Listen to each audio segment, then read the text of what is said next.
জানা অজানা গল্প চ্যানেলে আমাদের আজকের গল্প কৃতজ্ঞ বক। গল্পটি আমরা নিয়েছি ঠাকুমার ঝুলি থেকে। তাহলে গল্পটা শোনা যাক। অনেক কাল আগে একটা সুন্দর ছোট্ট পুকুরের পাড়ে থাকতো একটা সুন্দর বক। ওখানকার সবচেয়ে সুন্দর পাখি ছিল সে, কিন্তু তার জন্য এতটুকু কৃতজ্ঞ ছিল না সে। পছন্দ ছিল না নিজের পা, ডানা, ঠোঁট, মানে সারা বছর এই নিয়ে তার অভিযোগ। এই পাখির আফসোস সবাই শুনেছে, সেই গাছের মগডালে বাস করা পেঁচা থেকে গভীর জলের মাছ পর্যন্ত। তার কথা শুনে শুনে সবাই খুবই ক্লান্ত। একদিন রাতে যখন সে গাছের ওপর বিশ্রাম নিচ্ছে, তখন প্রত্যেক দিনের মতো সেদিনও সে আফসোস করতে শুরু করলো। ওহো, আমার এই পা দুটো একদম অকাজের, আর এই ডানা এতটুকু মজবুত নয়, দেখতে সুন্দরও না। যদি প্রজাপতির মতো একটা রঙিন ডানা থাকতো আমার, আমি উড়ে যেতাম। তখনই গাছের মগডাল থেকে পেঁচা ডেকে ওঠে, আর সেটা শুনে বক বলে, ওহ, বুকটা ধড়ফড় করছে আমার। আমার হৃৎপিণ্ডটা একদম অকাজের ঢেকি, যখনই দেখি তখনই ধড়ফড় করে। ওহ, কি যে মজার কথা বলো! কারোর হৃৎপিণ্ড আবার অকেজো হয় নাকি? জানো তো, আমি কিন্তু কারোর মতো নই। আমার শরীরের সবকিছুই অকাজের। আমার পাগুলো খড়কুটোর মতো সরু সরু, আমার ঠোঁটটা লম্বা আর বিচ্ছিরি। আমি যদি একটু রং বেরঙের হতাম তাহলে ভালো হতো, কিন্তু দেখো, সাদা ফ্যাটে। আমি যদি প্রজাপতি হতে পারতাম তাহলে খুব ভালো হতো। ছোট্ট বক, একটু সামনে কথা বলো। তোমার কি মনে হয় প্রজাপতি হওয়া ভালো? হ্যাঁ, সত্যি খুব ভালো। প্রজাপতি হচ্ছে এই পৃথিবীর সব থেকে সুন্দর সৃষ্টি। আর আমি যদি সত্যি কোনোদিন প্রজাপতি হতে পারতাম, তাহলে আমি রং বেরঙের ডানা মেলে শুধুই উড়তাম। সাবধান করে দিচ্ছি ছোট্ট বক, তবে আমি সত্যি বলি, মিথ্যে বলি না। কাল সকালের মধ্যেই তুমি প্রজাপতি হয়ে যাবে। এটা বলে পেঁচা ওখান থেকে উড়ে যায়। পরের দিন সকালে বকের ঘুম ভাঙল, কিন্তু কিছু একটা হয়েছে। সে তার পুকুরের পাড়েও নেই আর বকও নেই। আরে, কি সুন্দর ফুল! কিন্তু এত বড় ফুল আমি কোনো দিন দেখিনি।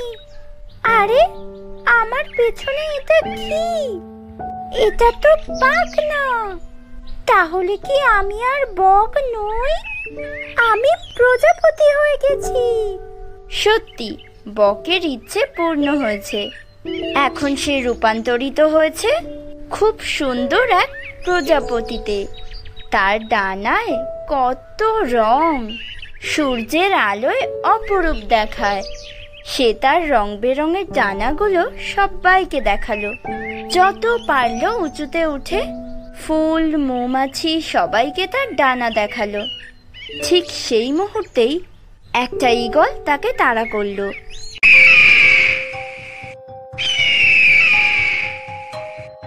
সে অনেক ভয় পেয়ে গেল। সে জোরে ওড়ার চেষ্টা করলো, কিন্তু পারল না। তার ডানাগুলো এতই ছোট যে জোরে ওড়া অসম্ভব। সে বুঝতে পারল ঈগলের হাত থেকে বাঁচা ভীষণই কঠিন। না, এবার আমি কি করব? জোরে উঠতে হবে, আমাকে আরো জোরে উঠতে হবে।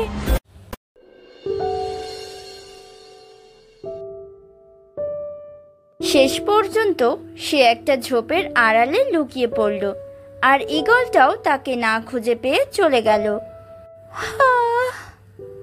ওহ, খুব জোর বেঁচেছি। পালানোর পক্ষে এই ডানা খুব খারাপ।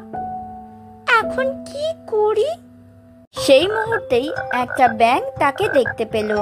প্রজাপতিটা এতই সুন্দর যে ব্যাঙ ভাবলো, যাক বাবা, একটা ভালো খাবার পেয়েছি। ব্যাঙকে দেখে প্রজাপতি ভয়ে পালিয়ে যায়। উফ, বাপ রে, সুন্দর প্রজাপতি হওয়া তো খুব খারাপ। এরকম বিপদে আগে কোনো দিন পড়িনি। যদি আমি জলের নিচের মাছ হই তাহলে ভালো হবে। সারা দেহে চকচকে আঁশ, কোনো ঈগল আমার গায়ে কামড় বসাতে পারবে না। ও, হয়তো মাছের জীবনটা এর চেয়ে ভালো। এইসব ভাবতে ভাবতে ছোট্ট প্রজাপতি গভীর ঘুমে ঘুমিয়ে পড়ল। যখন তার ঘুম ভাঙল তখন সে দেখল, ওহ, বিদঘুটে এক স্বপ্ন দেখলাম। প্রজাপতি আর ঈগল, কি বিচ্ছিরি! কিন্তু আরে, আমি উড়তে পারছি না কেন? সে বুঝল তার ডানা এখন পরিণত হয়েছে মাছের ছোট্ট চকচকে পাখনায়। আরে, এটা তো পাক না, আমার ডানা কোথায় গেল? আর এটা তো সমুদ্র, তাহলে কি আমি মাছ হয়ে গেছি? আমার ইচ্ছা পূর্ণ হয়েছে। কি সুন্দর চকচকে কাঁচের মতো আঁশ! সে আনন্দে সাঁতার কাটতে শুরু করলো সুন্দর রঙিন মাছদের দেখতে দেখতে। কিন্তু একসময় সে এক ফাঁকা জায়গায় এসে পড়ল। সে চারিদিকটা দেখছিল, এমন সময় তার গোলাপি নরম কিছুর সাথে ধাক্কা লাগলো। সে ঠিক করলো ওই জিনিসটা নিয়ে সে খেলবে। সে খেলছিল, এমন সময় বিরাট এক পাথরের পেছন থেকে বেরিয়ে এলো এক বিশাল অক্টোপাস। ওই গোলাপি জিনিসটা ছিল তার একটা দাঁড়।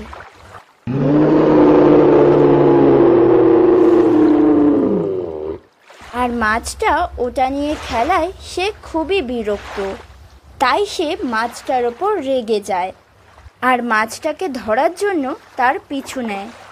কিছুক্ষণ সাঁতার কাটার পর মাছ দেখে অক্টোপাস তার আর পিছু নিচ্ছে না। তখন সে বলে, ওহ, জোর বাঁচা বেঁচেছি।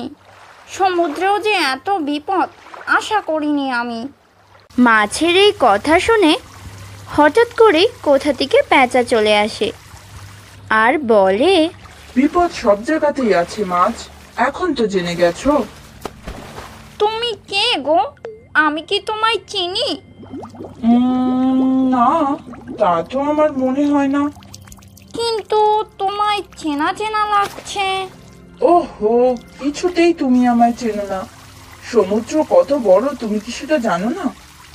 যদি আমি শক্তিশালী কোনো জন্তু হতে পারতাম তাহলে কেউ আমায় আক্রমণ করার সাহস পেত না। সে কি একটা সিংহ!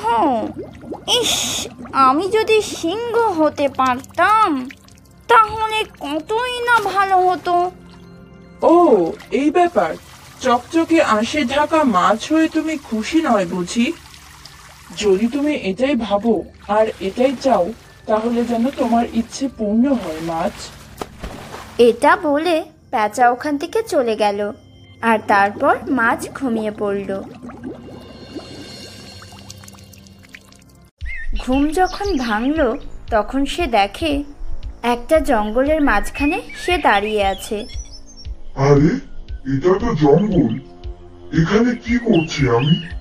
আরে, আমার তো থাবা আর একটা লেজও রয়েছে। তার মানে আমি একটা সিংহ হয়ে গেছি।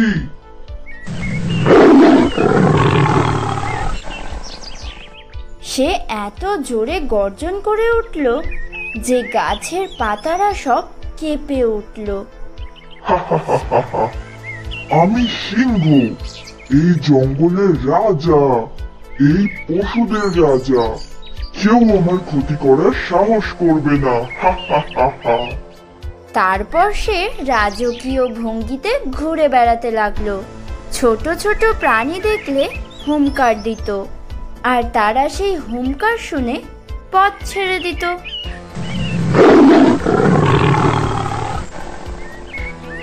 আহ, কি কি ভালোই না লাগছে আমার। আমি জানতামই না যে সিংহের এত ক্ষমতা। খুব মজা লাগছে। হা হা হা হা। কিন্তু সে হাঁটতে হাঁটতে এক শিকারীর পাতা ফাঁদে পা দিল আর সঙ্গে সঙ্গে খাঁচায় আটকে গেল। সে বুঝতে পারল এখান থেকে বেরোনো অসম্ভব। আরে এসব কি হচ্ছে? আমাকে বেরোতে দাও, যেতে দাও এখান থেকে। সিংহর চিৎকার শুনে ঝোপের পেছন থেকে দুই শিকারী বেরিয়ে এলো। সিংহ খুবই ভয় পেয়ে গেল। শিকারীরা বলছিল তারা সিংহটাকে নিয়ে গিয়ে বেচে দেবে। এই কথাটা শুনে সিংহ ভয়ে কাঁপতে লাগলো। না, দয়া করে আমাকে কোথাও নিয়ে যাবেন না। কে আছো? বাঁচাও আমাকে। আমি আর সিংহ হতে চাই না। আমি বকই ভালো ছিলাম। আমাকে আবার বক করে দাও।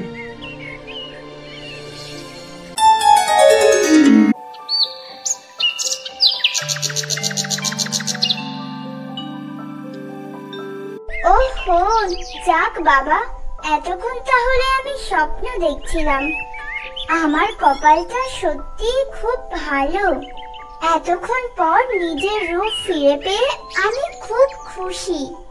আমার কি সুন্দর পা, কি সুন্দর ডানা, আমার ঠোঁটটাও কি সুন্দর।